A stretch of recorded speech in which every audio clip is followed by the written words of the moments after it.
बतासा।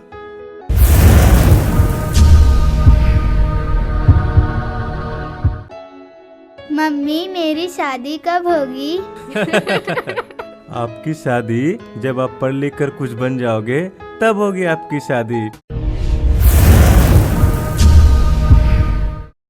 शाम को हमारे साथ एक पैक लगा कर तो देख, फिर देखना दिन भर का सारा थकान कैसे दूर हो जाता है। आपका हाथ कटोरी पर नहीं कहीं और है।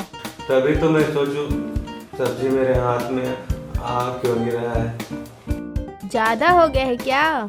ज्यादा नहीं तो क्या? खाना।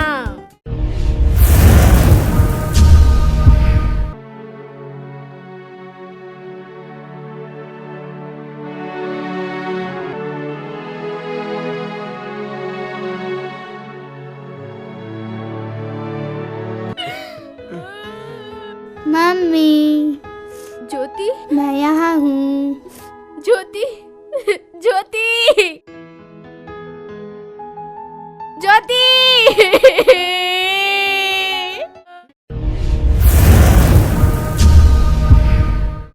शराब किसी को खुशियां नहीं दे सकती और ना ही किसी को जिंदगी दे सकती है।